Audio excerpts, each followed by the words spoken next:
이어서 본론에 해당하는 세 개의 파트에 대해서 말씀드리겠습니다. 도성의 개념과 수당 장안성의 건설 과정, 이어서 장안의 조공사절 현황, 그리고 마지막으로 장안의 소고대인의 활동에 대해서 말씀드리도록 하겠습니다. 그러면 도성의 개념과 수당 장안성의 건설 과정에 대해서 말씀드리겠습니다.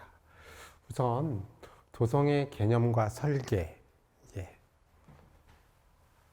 전근대의 왕조의 정치 행정 중심지를 지칭하는 용어는요, 여러 가지입니다. 경사, 경도, 왕도, 도성, 제도, 수도. 그런데 사료에 가장 많이 나오는 말은요, 경사, 경도라는 말이 많이 나옵니다. 이게 곧 도성을 의미하는데요. 그렇다면 정확하게 사료상에 도성은 뭘 의미하는지 이걸 잘 정리한 것이 송민구, 송대 사람입니다. 송나라 때 쓴 송민구라는 사람이 1070년에 쓴 장안지라는 책 권이의 경도를 보면요, 그 이전에 중국 사람들이 경도, 도성을 무엇라고 했는지가 아주 잘 정리되어 있습니다. 그래서 춘추 좌시전, 춘추 공양전, 제왕세기, 오경요의, 법훈, 이런 책에 경도, 도성을 정의한 구절들이 나오는데요. 앞서 보이는 춘추 좌시전, 춘추 공양전, 저거는 춘추라는 말은 여러분 많이 들어보셨을 거예요. 바로 공자가 저술했던 노나라 역사서인데 그거에 대한 주석서들입니다. 그래서 춘추 좌시전은 도는 읍 가운데 선조의 종묘지주가 있는 곳, 아주 쉽게 얘기해서 종묘가 있는 곳이에요. 종묘가. 그 다음에 공양전은 경사는 천자가 거주하며 사람이 무리를 짓고 있는 거대한 곳. 그 다음에 제왕세기 오경료의 법훈은 저거는 한대 삼국시대에 쓰여진 책들인데요. 제왕세기에는 경사는 전복 안에 있는 곳 혹은 천자가 궁을 지어 사는 곳.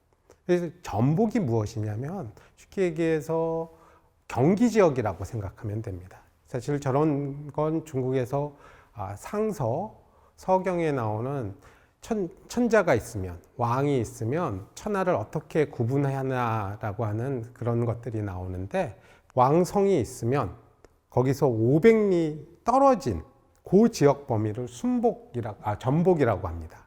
네, 전복 안에 있습니다. 그와 관련해서 그림은 좀 이따 다시 하나 제가 보여드리겠습니다. 그 다음에 오경요의에는 1000명을 받은 왕자가 많은 나라를 제어할 수 있도록 하며 중토, 세상의 중심에 세운 것이다, 이렇게 얘기할 수 있고요. 법훈이라는 것은 왕자, 이거 왕인 거죠. 왕이 될 만한 사람이 천하의 중심에서 거주하는 곳이다. 그래서 이런 것들을 결국 정리하면 경사 혹은 경도란 왕자가 거주해야 됩니다. 그리고 천하의 중심에 있어야 돼요. 그리고 그 안에 뭐가 있어야 되느냐? 궁과 종묘가 있고 많은 사람이 있어야 되는 겁니다. 이게 도성의 기본적인 개념인데요. 이걸 아주 잘 한 문장으로 보여준 것이 여시춘추입니다. 여시춘추는 진시황의 진나라 때 쓰여진 책인데요. 진시황을 아시는 분들은 여부리를 아실 것 같은데, 여부리가 여러 사람들을 모아두고 결국 편찬한 책인데, 고지왕자, 택천하지중 입국,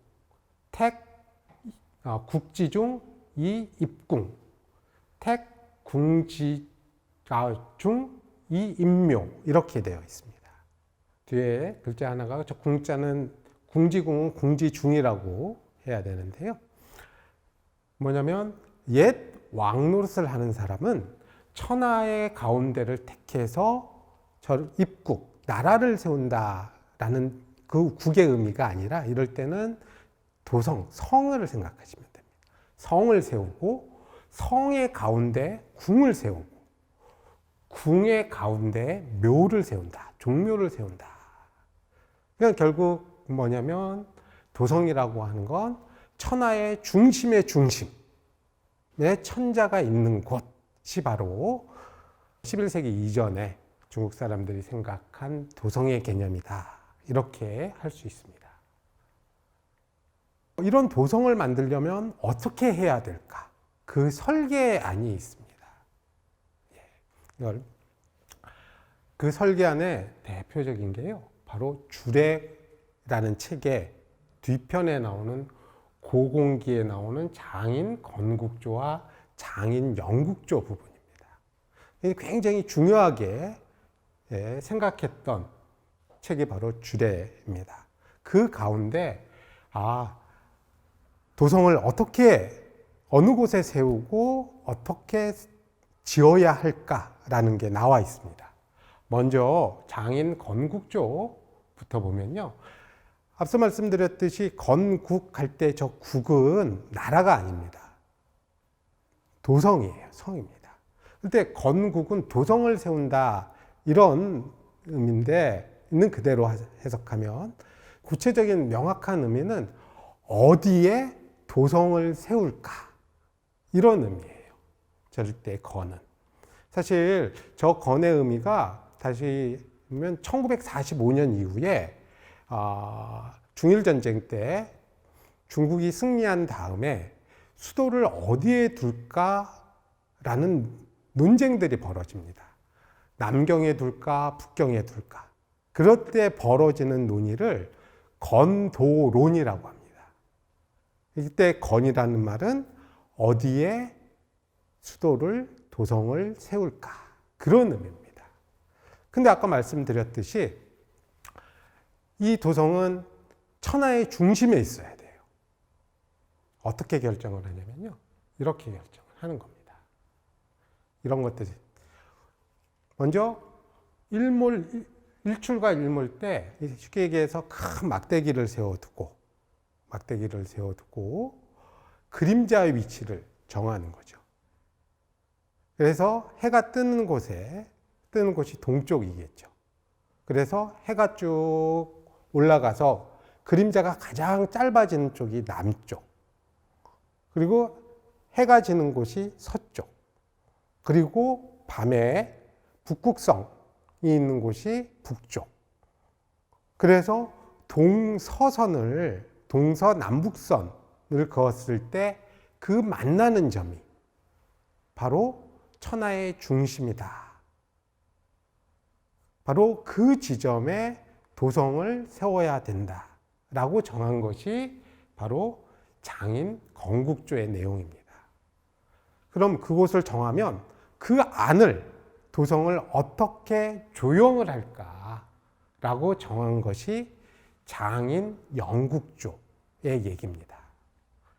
궁은 중앙에 위치해야 되고 사방 크기는 구리여야 되며 강문은 3개의 문이 설치되어야 있어야 하고 성내는 가로 세로 9도로가 있어야 하고 궁의 왼쪽에 종묘와 오른쪽에 사직을 설치해야 하며 궁 앞쪽엔 조정과 궁 뒤쪽엔 시장을 설치해야 된다.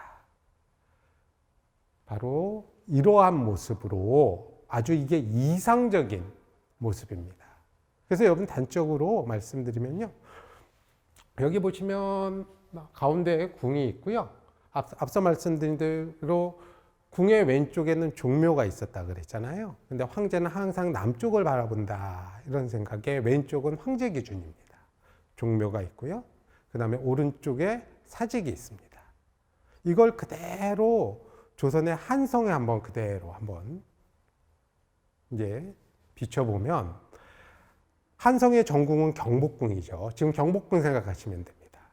경복궁에서 여러분 왼쪽 편에 바로 종묘가 있습니다. 유네스코 세계문화유산인 종묘가 있고요. 그 다음에 오른쪽 편에는 사직터가 있어요. 그래서 아주 오늘날의 모습에서도 한성의 모습을 통해서도 이 줄의 고공기의 원리가 도성을 지을 때 하나의 원칙으로도 영향을 끼쳤구나, 이런 걸 알 수 있습니다. 종묘와 사직을 이렇게 말씀드린 이유는요, 저 종묘 사직이 굉장히 중요해요. 누구한테? 왕한테. 왜 이렇게 중요하냐면, 여러분, 종묘라고 하는 것은 선왕의 위패를 모신 곳입니다. 사직은 곡식신과 토지신과 곡식신한테 제사를 드리는 곳이에요. 근데 이게 어떤 의미가 있냐면요, 여러분 뭐 사극 같은 데서 그런 얘기 많이 들어보셨을 것 같은데, 뭐냐면 종묘 사직을 밭도 없어서, 이런 말이 많이 들어보셨을 거예요. 선왕이 물려준 천하의 통치권을 시간을 연속해서 곡식이 자라난 토지, 공간성을 다스리는 거에 힘쓰십시오, 이런 의미입니다. 즉 시간을 연속해서 천하를 다스려라. 그러니까는 이 왕이나 황제한테는 바로 자신의 통치의 정당성을 보여주는 공간이 바로 이 종묘와 사직입니다. 이런 것이 바로 이 장인 건국조와 영국조에서 보이는 그 설계안입니다. 도성은 천하의 중심에서 천하를 통치자가, 군주가 지배하는 곳이에요. 그래서 쭉 보시면 자신은 천하의 중심인 곳에 한가운데서, 저기 왕도라고 보여지죠. 왕도에서, 왕궁에서, 도성에서 구주라고 하는 건 실제 중국 황제가 지배하는 공간, 그리고 그걸 넘어선 지배를 받지 못하는 이민족이 사는 공간도 있죠. 그걸 다 합쳐서 천하죠. 그 천하로 자신의 통치권을 뻗치는 곳이기도 하고, 거꾸로 천하가 황제로 복속하는 그러한 곳이기도 합니다. 그래서 아까 말씀드린 저기 보면 왕도 주변에 전복이라고 있지요. 이 도성을 설명하는 개념 속에 전복 안에 있다라고 하는 것을 이 그림이 잘 보여준다고 하겠습니다. 그러면 이 수당 장안성, 이 장안성은 어떻게 건설되었는지 요거에 대해서 말씀드리겠습니다. 제가 누차 당 장안이라고만 얘기했는데 갑자기 수당 장안성, 이런 말을 하니까 이게 무슨 말인가 하고 놀라실 분도 계실 텐데요. 먼저 건설 과정을 설명할 때 이제 공간 구성부터 말씀드리면, 사실 이 장안성은 사실 당나라가 만든 게 아닙니다. 수나라가 만들었던 거예요. 수나라가 만들었는데 그거에 대해서는 다시 좀 다음에 말씀드리고요. 요거는 크게 앞서 당 장안성의 복원들을 보여드렸습니다. 근데 이 공간 구성은 첫 번째는 궁성이 있어요. 궁성은 여러분 요 맨 위에 보시면 북쪽에 빨간색 차가서 주장문 이렇게 쭉 따라 올라가죠. 그래서 쭉 따라 올라가면 거기 보시면 황성이라고 한자가 있고요. 그 위에 태극궁이라고 있습니다. 바로 저 태극궁과 왼쪽 편에 있는 액정궁, 그 다음에 동궁, 저 부분이 바로 궁성에 해당합니다. 황성이 바로 중앙관서가 밀집해 있는 공간입니다. 그래서 혹 당나라 관제, 중앙관서 제도에서 뭐 삼성육부 이런 거 들어보신 적 있으실 텐데요. 바로 상성육부 등 여러 중앙관서가 바로 저 황성에 있습니다. 그 나머지 부분을 외성이라고 합니다. 외성인데요. 거기는 관인들의 저택이 있고 사원, 뭐 저 사원이라고 할 때는 단순히 절뿐만 아니라 도관, 그 다음에 여러 외국 종교의 사원들이 바로 외성에 위치해 있고, 그 다음에 여러분 양쪽에 시장이 이렇게 보일 겁니다. 양쪽 편으로 가운데 서쪽 시장, 동쪽 시장, 서시 동시가 있는 곳, 그 다음에 저곳에 일반민들이 거주하는 그곳이 바로 외성입니다. 이렇게 장안은 크게 세 분야로 구성되어 있는데요. 이 건설 기간은 언제부터냐? 수문제 개왕 2년 582년부터 당 고종 영위 5년 내 654년까지 건설됩니다. 한꺼번에 이게 지어진 게 아니라요. 차근차근 건설됩니다. 당나라 장안성은 수문제가 만든 것을 그대로 당나라에서 사용했을 뿐이에요. 이 위진남북조, 남북조를 통일한 황제로서 수문제, 수를 건국한 사람이죠. 근데 이 사람이 정말 그 이전에 왕조였던 서주의 외척으로서 황제가 된 인물인데요. 근데 그 과정에서 스스로는 자신의 통치의 정당성에 대한 불안감이 있었습니다.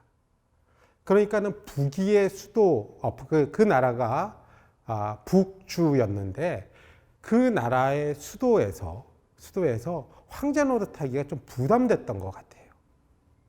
새롭게 수문제가 건설하는 장안성과 멀리 떨어지지 않은 바로 옆에 건설하긴 하지만, 그리고 그 북주의 도성이 너무나 오래 썼기 때문에 이 생활용수, 이제 당신은 주로 음물을 해서 이제 먹는 물을 먹거나 했는데 오래 쓰니까는 염분도 많고, 그러니까 새로운 곳에 도성을 건설하게 됩니다. 그럴 때도 내린 조칙을 보면은 분명한 거는 천하의 중심에 도성을 건설하라고 합니다. 이 건설 과정은 궁성, 황성, 외성 순으로 건설됩니다. 가장 중요했던 거는 주작대로라고 하는 주작대가 있어야 이게 천하의 중심인지 아닌지를 알 수 있죠. 그래서 그 선상에 황제가 머무는 궁성을 지었던 겁니다. 그리고 나서 중요한 건 황성, 그리고 이어서 일반민들이 사는 외성들을 이제 맞춰간 거죠. 그리고 나머지 이제 외성의 성벽을 다 두른 게 바로 당 고종 때 완성이 됩니다. 굉장히 오랜 기간에 걸쳐서 만들어진 건데요. 사실 이 궁성이 오늘날 남아있지는 않습니다. 사실 여러분 혹 오해하시는 분들이 계신데 뭘 오해하시느냐. 이 시안을 가면 성벽이 있어요. 그 성은 당나라 때 성이 아니라 명청대의 성입니다. 성벽의 기단 자체가 남아있는데 그 기단을 통해서 추정하는 성벽의 높이를 보면 궁성과 황성을 둘러싼 저기는 대략 5, 6m 정도 된다고 합니다. 그리고 외성, 바깥 성 전체 외성을 쌓는 거는 얼마냐 되냐면 한 3m 정도 된다 그래요. 근데 제가 이렇게 말씀드린 건 뭐냐, 정말 이 성벽의 높이를 통해서 무엇을 중하게 여겼느냐, 그런 것도 알 수 있는 거죠.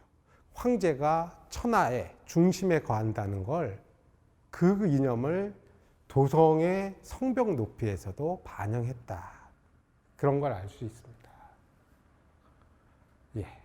그래서 황제의 공간을 중시한 거다, 이렇게 말씀드릴 수 있고요. 이런 건설 과정을 통해서 장안이 만들어졌는데요. 근데 그 가운데 아까 복원도를 보셨다시피 굉장히 반듯반듯하잖아요. 그러니까 당연히 뭐가 연상이 되냐면 그 복원도 이전에 보여드렸던 줄의 고공기의 이상적인 모형과 굉장히 유사하다, 그렇게 할 수 있습니다. 그래서 줄의 고공기의 원칙을 준수했다. 그래서 아까 궁성을 지었을 때 궁성을 지점하는 남북 큰 축, 주작대가 바로 황제가 천하의 중심에 거하는 그런 선이 되는 거예요. 근데 이게 너무나 인상적이었다는 게 아까 폭이 굉장히 넓다 그런 말씀을 드렸는데요. 이게 9세기 후반에 장안을 방문한 이슬람 상인도 그걸 그대로 전하고 있습니다. 이 도시는 크고 넓으며 인구도 굉장히 많다. 길고 넓은 대로에 의해 둘로 나눠져 있다. 이제 그래서 동쪽 편에는 누가 살고 그 길에 결국 저 주작대가에 동쪽에 누가 살고 서쪽에 누가 살고 그런 것들을 사실 이 이븐 와합이라고 하는 이슬람 상인이 전해주는 건데요. 이 사람이 기록할 정도로 바로 이 주작대가는 장안을 상징하는 큰 도로로서 달리 얘기해서 중국인들한테는 우주이자 천하, 우주와 천하의 중심에 황제가 있다라는 걸 보여주는 그러한 시설물로서 그러한 인상을 주었던 것 같습니다. 장안에는 다른 나라의 여러 나라의 조공하러 온 사절들이 확인이 됩니다. 장안에 조공한 나라 수를 보면 개원 26년까지는 370여 개국이라는 거예요. 정말 370여 개국 정말 좀 상상이 사실 저는 안 됩니다. 사실. 그래서 정말 370여 개의 국명이 확인이 될까? 그래서 저희가 많이 보는 문헌 사료들을 한번 제가 조사를 한번 해봤어요. 그래서 당육전의 69개국의 명칭이 나오고요. 통전, 이게 당나라 때 쓴 기록인데 66개국. 그 다음에 당회회는 79개국. 그리고 이후 정사인 구당서와 신당서에는 59개국, 45개국. 각 사료에 오른쪽에 쭉 한번 정리해 본 건데요.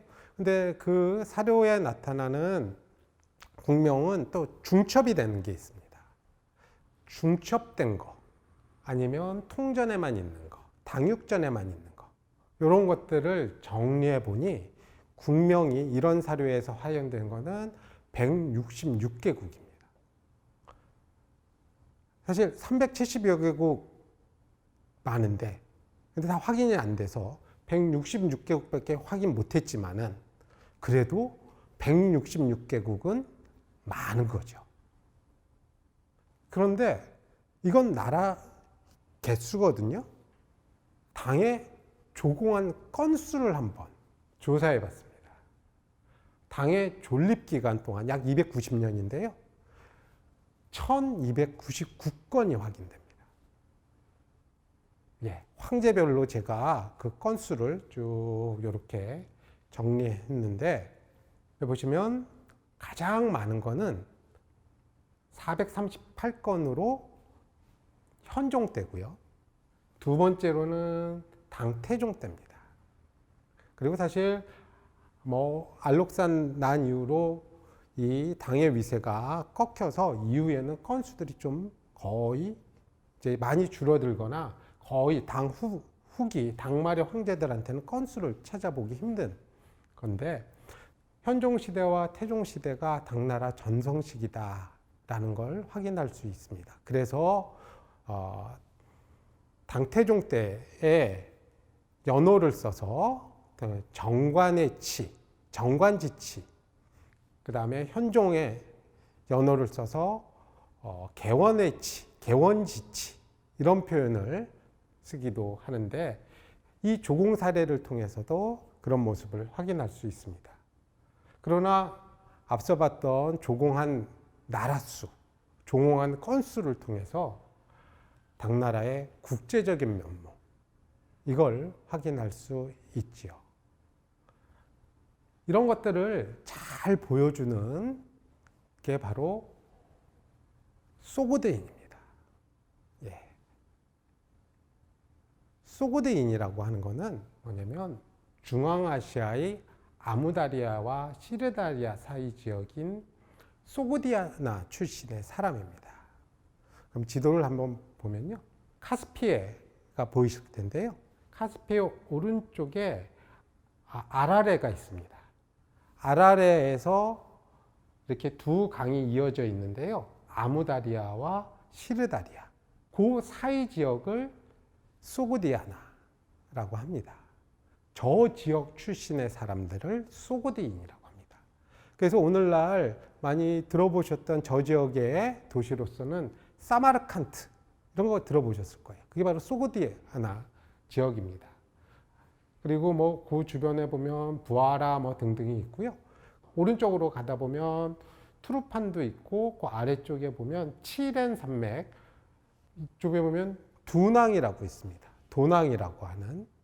그리고 이제 쭉 안쪽으로 쭉 따라오면 시안 가로 열고 장안. 사실 이 루트가 많이 얘기하는 실크로드 루트입니다. 이제 그 길을 따라서 이 소고드인들이 활동을 했는데요. 주로 많이 나왔던 것이 적극적인 상업 활동을 하는 이국인이다. 그래서 한번 보시면요. 그 사람들은 눈이 깊고 코가 높으며 수염이 많았다. 아들을 낳으면 반드시 꿀을 입안에 넣어주고 손바닥엔 악교를 두는데 입은 항상 달콤한 말을 하고 도는 악교에 붙은 것처럼 움켜쥐기를 바랬다. 상인의 모습인 거죠. 그래서 맨 마지막에는 장사를 잘하여 적은 이익도 다투었다. 이게 강국이라고 하는 이게 바로 사마르칸트 지역 출신의 사람 소고드인들의 모습이에요. 그래서 앞서 보여드렸던 바로 이 모습이 이 상인의 모습을 이렇게 당삼치에 이렇게 묘사했던 거죠. 이런 상인의 모습들이 이 당시에 소고드인에 대한 인식이었는데요. 장안의 경우에 소고드인의 거주는 바로 서시 주변에 많이들 거주합니다. 앞서 보였던 보건도의 왼쪽 편에 서시라고 이렇게 있는 저 지역의 상인이니까 시장 주변에 많이 살면서 물품을 거래하고 그랬었던 거죠. 그래서 이렇게 보시면 서시 있고 서시 왼쪽 위쪽에 서쪽 맨 위쪽에 보면 개원문이라고 쓰여진 곳이 있습니다. 개원문은 멀리 가는 곳으로 열린 문이다. 그런데 오늘날 개원문을 가보면요. 이런 석상이 있어요. 아까 보셨던 신목고비의 모습을 그러니까 저 개원문, 저 뒤에 보면 문 같은 게 보이시죠? 예. 그래서 그 문을 통해서 이 소고드 상인, 서역 상인들이 이렇게 들어왔다라고 하는 모습을 오늘날 이렇게 구현을 해 둔 겁니다. 이제 그만큼 서시 주변의 장안에 서시 주변에 소고드인들이 많이 살았다. 이런 건데요. 이 소고드인들이 장안에 많이 사니까 장안에 소고드인의 관청인 살보부라는 걸 두게 됩니다. 살보부는 꼭 장안에 있었던 것만 아니에요. 장안에만. 아까 실크로드 상에 보면 곳곳에 소고드인의 거주지가 있는데 거기에 살보를 뒀던 거예요. 근데 살보부에서 살보는 어떤 의미냐? 그 책임자를 살보라고 하거든요. 이건 대상의 리더다. 아까 이 낙타를 끌고 장사를 하러 오잖아요. 그 리더를 살보라고 했습니다. 그런데 이 장안에서는 어디에 위치하냐면 황성 옆 포정방에 위치합니다. 저 포정방의 색칠한 부분에 이 살보부가 있었던 거예요. 근데 제가 오른쪽 편에 또 이렇게 색칠한 부분이 있는데요. 황성 안에 저기가 뭐냐면 홍려시라고 하는데요. 저 홍려시의 역할이 뭐냐면 조공사절이 오면 조공사절을 관리하는 관청입니다. 그런데 이 장안의 살보부의 기능을 보면 장안의 소고드인의 종교 활동 및 분쟁이 일어났을 때 그것을 해결해 주거나 하는데, 이 살보부는 앞서 말했던 조공사절을 담당하는 홍려시 소속이에요. 그런데 왜 홍려시 밑에 살보부가 있을까? 제가 그런 의문이 좀 있어서 찾아보니까 소고드인은 여러 언어를 구사해요. 그러니까는 여러 지역의 사람들, 서로 다른 말을 쓰는 사람들이 오면 소고드인을 외교 문제를 해결할 때 쉬웠던 거고요. 소고드인이 나중에 돌골 문자도 만드는데 기여를 합니다. 그래서 당의 대외 업무에 일정한 역할을 했을 가능성이 매우 높죠. 그러니까 앞서 살보부의 위치를 제가 그렇게 말씀드린 건 홍려시와도 가까워요. 그리고 또 어디랑 가깝냐? 서시 주변에 가깝거든요. 그러니까 이러한 살보부의 기능이 소고드인도 관리하지만 당의 대역 업무를 하기 위해서 그 역할을 했는데, 실제로 그 사례를 하나 제가 보여드리겠습니다. 당나라 초기에 당한테 가장 중요한 나라는 바로 돌골이었어요. 돌골. 북제 당 이전부터 당이 건국한 이후 얼마 안 지나서 조공한 사례들 한번 쫙 나라별로 한번 조사해 봤습니다. 보면 돌골도 있고요. 끝에 보면 고구려, 백제, 신라가 있는데 횟수를 따져보면 가장 많은 게 바로 돌골이에요. 돌골. 그리고 심지어 당도 그렇고 앞서 말씀드렸던 수 문제도 그렇고 자신이 중국을 통치하기 위해서 돌골의 눈치를 보는 상황이었습니다. 그러니까 돌골 문제에 굉장히 당나라로서는 굉장히 소고드인의 역할을 중요하게 생각을 했었어요. 아까 말씀드렸던 이 수가